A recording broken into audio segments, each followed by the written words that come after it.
and start clapping. And you continue until the Prime Minister gets here. Okay, 1, 2, 3. Karibu, Excellency, Prime Minister Raila Amolo Odinga. Karibu sana. Thank you. Asante sana Bwana Governor, Judge, my old friend, Mr. Chairman, all protocols observed. Ameru Mugeni, Mugeni Keri, asanteni sana. I'm very delighted to have opportunity to once again talk to Ameru in a closed session. Initially, I was given to understand there was going to be no media. But as usual, paparazzi keep on following us wherever we go. And they're keen to highlight what we are saying. But I'm so happy, you know, I feel so much part of this. I look down there, I see Lawrence there, I see my boy there, Morocco, I see Macarena here. Remember, Baba, while you are away, that's Morocco there. Then I see Professor here. I mean, I see so many familiar faces here. So I'm very delighted. And it's nice that you invited us for a luncheon. And I want to quote here one author who once said that there is something profoundly together today. What I did not see is the Meru potatoes, which I love. They were there, but they were not from Meru. Those are from Kiambu. I know the Meru potatoes when I see them. But it's nice to have this opportunity to talk generally. Just over, 16 days ago, we were in Nakuru. In Nakuru there, I talked about the unity of our people. I gave a message that was Azimio ya Umoja. That is a call to unity of our people. This is actually drawn from our MOU of the handshake with Honorable Uhuru Kenyatta, that we need to unite our people to become one as Kenyans. This is when we can be able to realize the Kenyan dream as coined by the founding fathers of our nation. He says that God bless this land of ours, justice be our shield and defender, may we dwell in unity, peace and liberty, plenty be found within our borders. I myself believe strongly that that Kenyan dream is realizable, where people live together in unity in diversity, and plenty are found within our borders. It is possible. So I hear among friends, the justice here in Ngera and Kiraitu, they were practicing together. Gibson Kamau Korea, Kiraitu, and Ngera advocates. They were my advocates. In fact, they were representing all of us, me also, and later on Charles Ovia and Kenneth Matiba. And then I was told one day in the morning, I went to my office and I found policemen in the corridor sitting there. I passed them, I went into the office.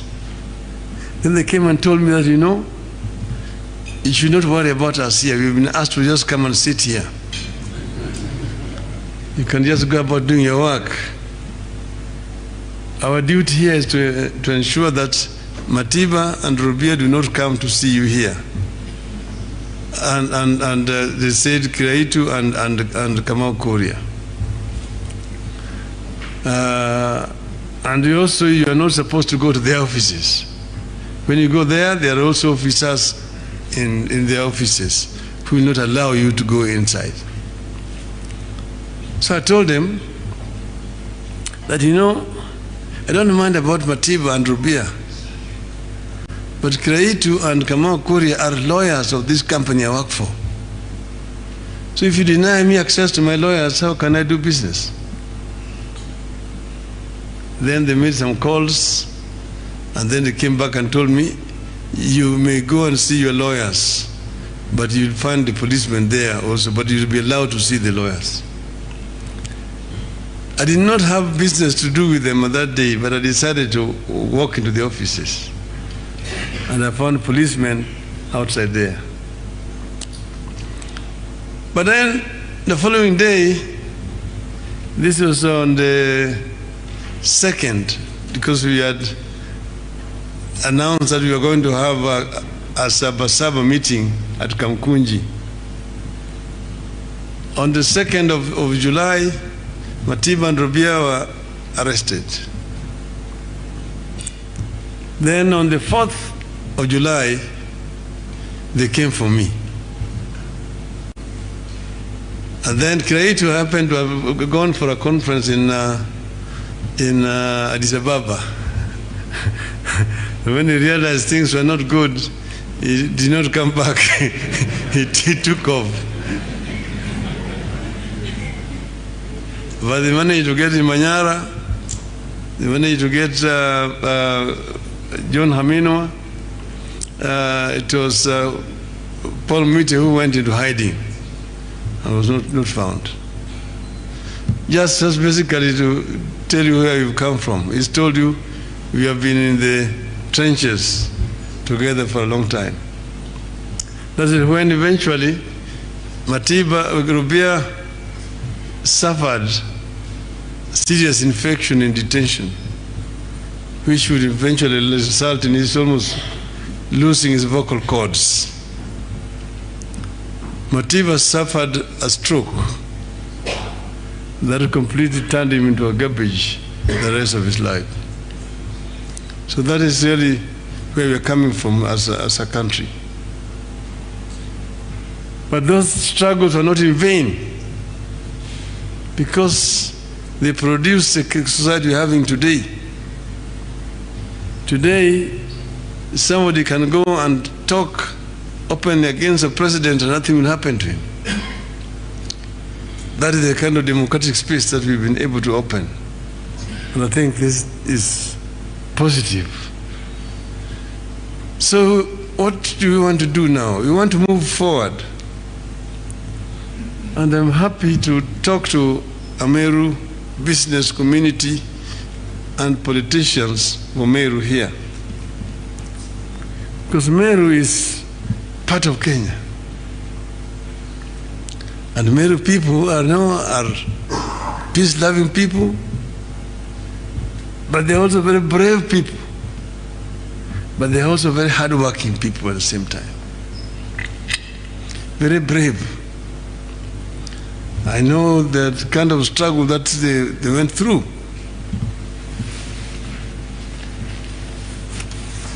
I have with me here a special pass. This special pass is called Kikuyu, Embu, and Meru Passbook. This was a passbook that was being which you had to have in those days. If you are a Meru, a Kikuyu, or a Membu, to travel in Kenya. And whenever you are trying to come to Nairobi, you have to go to a chief and to endorse. And you have to state where you are going to and which route you're going to use. This here. But even against this, the Meru people and the Kikuyus and the Embus, they rose up and struggled for freedom. And eventually, freedom was won in our country.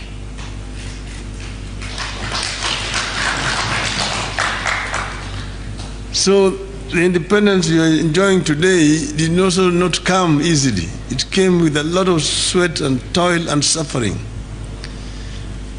Even the second liberation also came with sweat and toil and suffering. But we are here today. We now need to move forward, to take it further forward now, from where the people left it.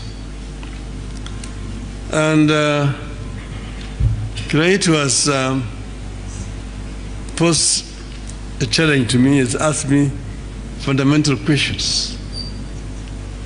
And I just want to answer him by first saying that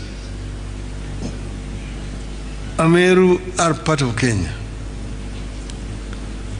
But there are certain issues which are specific to Meru which are different in other parts of Kenya.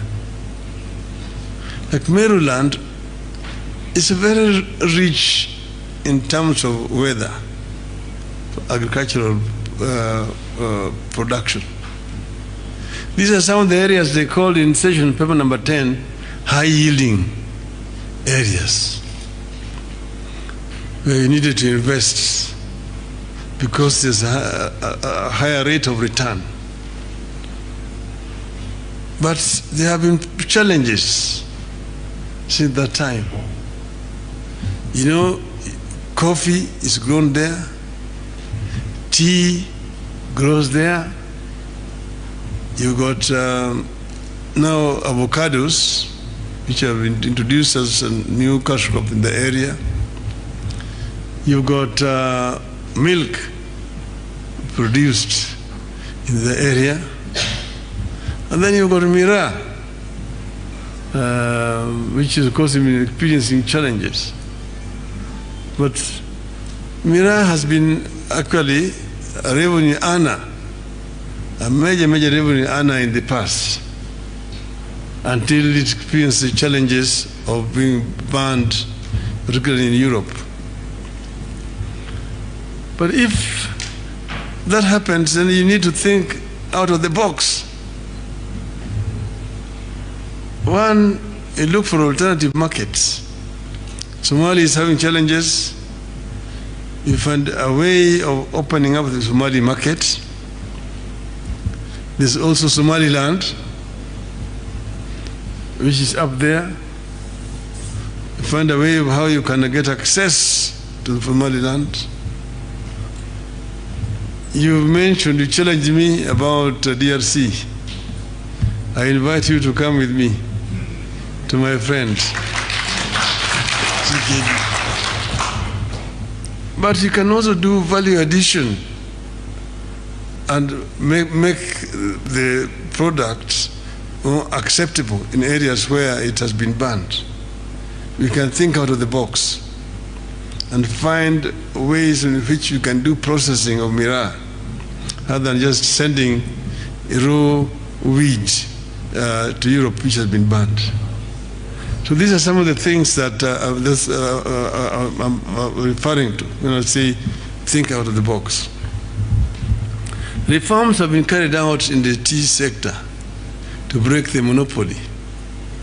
But I still think that we need to do more value addition so that our farmers can be able to get more from their efforts, both in tea and in coffee sector. Avocado is the new gold, which is coming and which also need to be promoted. The same thing with milk. Dairy farmers would need to be assisted. I say, don't think that farmers are getting value for their efforts. I think you can make some improvement in that one as well. Now, but most important is really value addition at the farm level, down there. Creating processing plants that add value and therefore create more wealth for the people down there. This is something that we are actually planning to do going forward. And then we have got a youth. The Meru have got, just like other part of the country, the population is fairly young, youthful. And I've been saying that a youth can be a blessing or a curse. If you do not empower them, then they become drug addicts, delinquents, criminals. But if they are empowered through skills, if opportunities created right from nursery through primary, secondary, and post-secondary, you create skills, then they become a source for wealth creation. And this is something that we can do together. Then you need to have more resources down there. This is what we had planned with BBI. BBI was very well intentioned. After the crashes that we had post-2017 elections, we sat down with my brother Uhuru, and it took us a long time to discuss and isolate issues which we thought are ailing Kenya. Not just elections of 2013, 2017, but what is it that has made Kenya stagnate from independence up to now, over 50 years? Why have we not been able to realize the Kenyan dream? And I gave an example. There's a book written by experts in Korea. They're talking about the Korea miracle. And in that book, they're saying that in 1952, Ethiopia sent troops, 2,600 troops, to South Korea to help South Korea fight against the North. 2,600 troops were sent by Ethiopia. Meaning at that time, Ethiopia was a more developed economy than South Korea. Fast forward, 50 years later, Koreans are building schools, are building universities, are building roads in Ethiopia. This time around, the per capita income in Ethiopia is $380. In Korea, it is over $20,000. So you ask yourself, what is it that happened? What did the Koreans get right, which the Ethiopians got wrong? You see? And in that book, you find the solution. What they did right and what the Ethiopians got wrong. So there are many ways of dealing with these issues. Create as many challenges. The infrastructure. When I was Minister for Roads, my permanent secretary was Engineer Mongera. And with him, we designed the road network in Meru.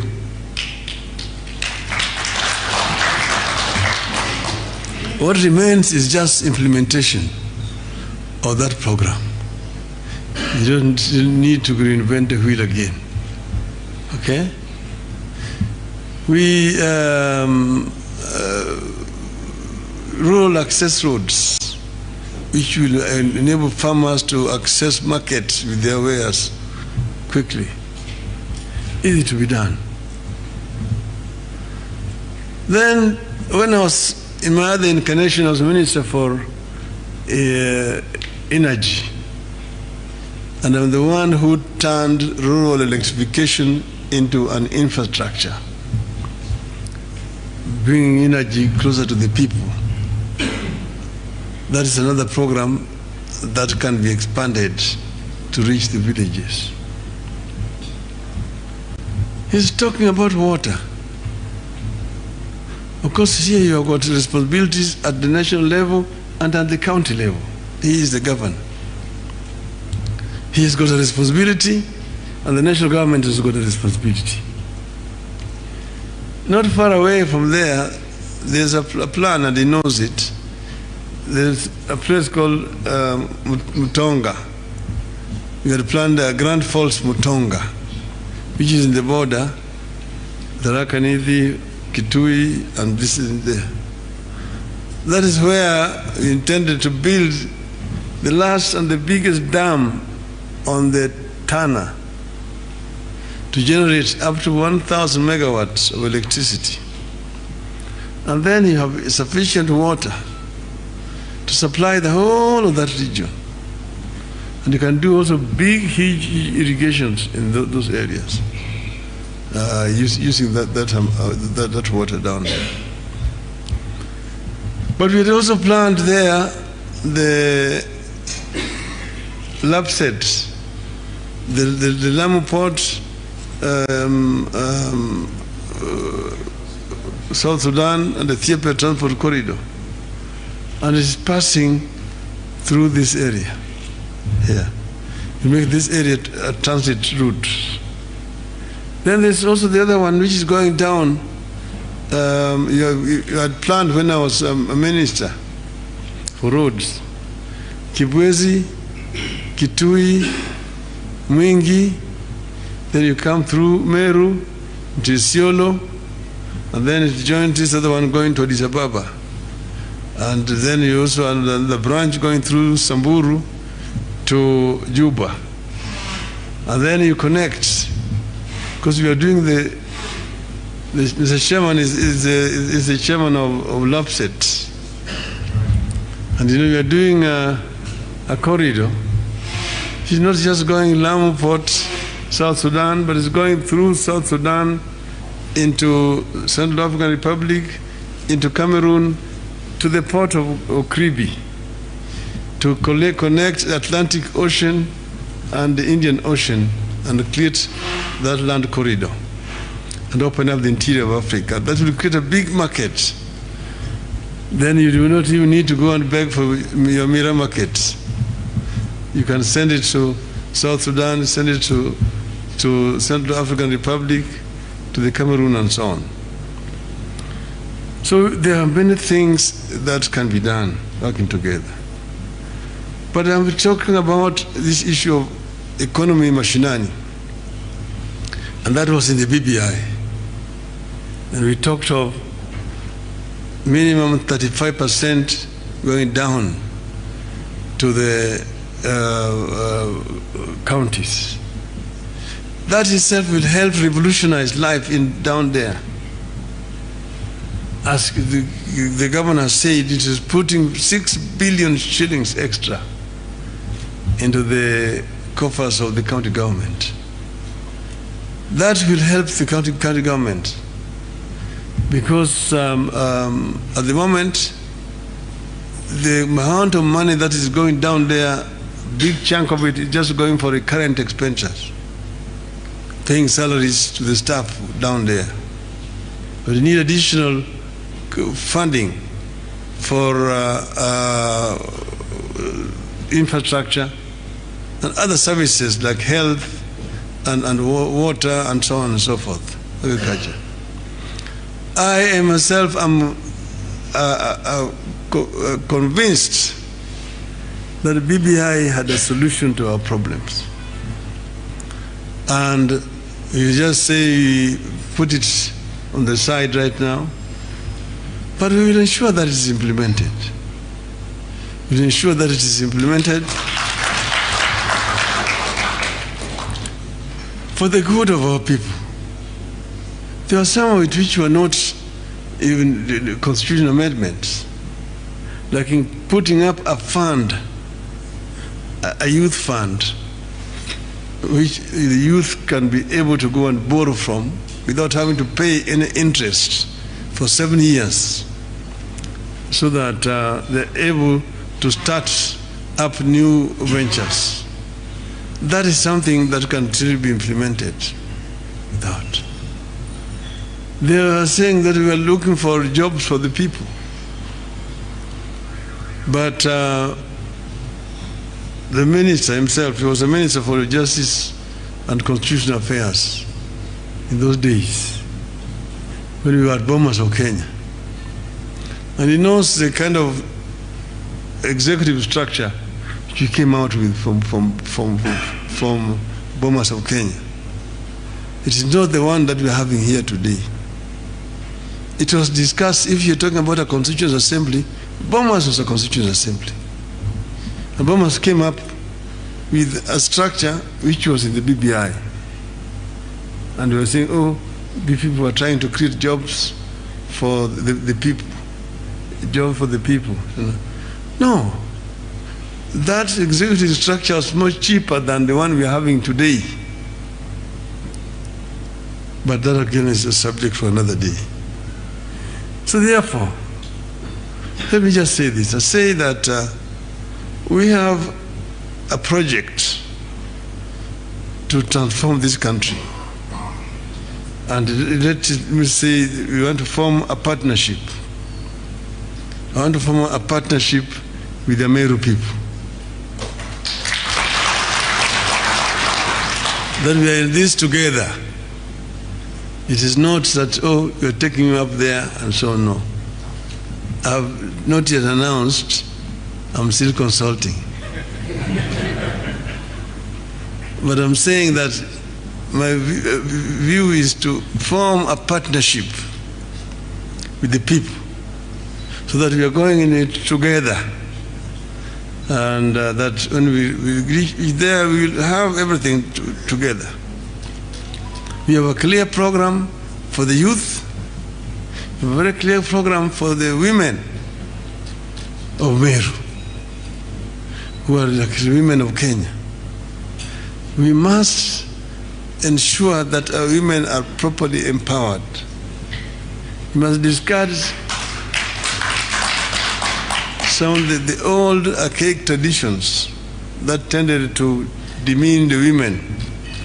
The Kenyan women must arise, must be given the opportunity so that they can be able to play the meaningful role that they richly deserve. Our women don't want handouts. They don't want to be treated like second-class citizens. They are first-class citizens like everybody else. So we need to just create opportunities. And we start with the girl child. The girl child must be enabled to get quality education like the boy child. And we know the issues that sometimes mitigate against girls. They must be assisted so that they can perform. And you've seen when they are given equal opportunities, some of them perform better than boys. So we need to empower our women.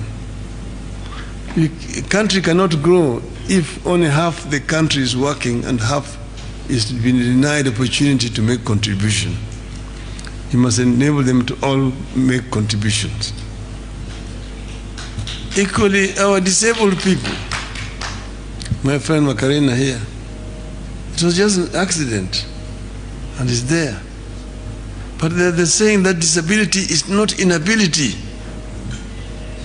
People with disability are able to make contributions just like anybody else. So we must make our society more disability friendly. Access to buildings, access to places of work, and so on. This can be done. It can be done with commitment.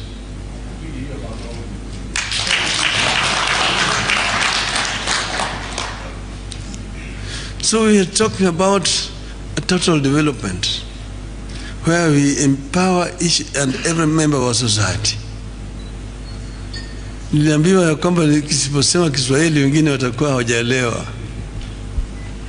lakini yale ambayo mimi nasema ni ya kwamba sisi tuko kwa safari, tunataka kuunganisha Wakenya. Kwa sababu juzi mimi nilitoa wito, nikasema azimio ya umoja, na vile vile nikasema inawezekana, yaani Kenya mpya inawezekana. Tukiungana pamoja kama Wakenya, hakuna kitu ambayo inaweza kutuzuia sisi kupata yale tunayotaka. Mzungu ndiye alikuwa na nguvu zaidi.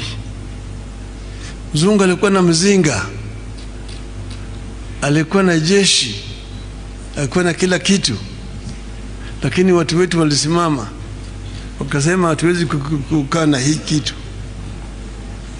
wakakataa. Wakaenda wakachukua mabaskeli, wakachukua ile frame baskeli, wakatengeneza naye bunduki, wakaanza kupigana huko mzituni. Akina Jarabai Mungi wa Meru huko. Meru has several generals. And very many Meru people died in the struggle for liberation of this country. So we must not let the dreams of those people go to naught. Ndoto yao ambayo walisema ati Mungu bariki nchi hii yetu ya Kenya, haki iwe ngao na mlinzi, tukae na undugu, amani na uhuru, na raha tupate na ustawi. Nchi ambayo kuna raha na ustawi ndio ni Kanaani katika Biblia. Ninasema sio Raila ndiye amesema tunaenda Kanaani. Waanzilishi wa taifa letu ndio walisema, wakaandika katika wimbo wetu wa taifa ati nchi ile ambayo kuna mana na asali, Kanaani yetu, na inawezekana. Ndio tunasema Kenya mpya inawezekana. Kenya mpya inawezekana. Lakini sio Kenya hii ambayo mimi nasema ni Kenya ambayo ina ustawi, Kenya ambayo kila mtu anapata nafasi ya kufanya kazi sawa sawa. Sio Kenya na profesa na vijana wote ambao wamefika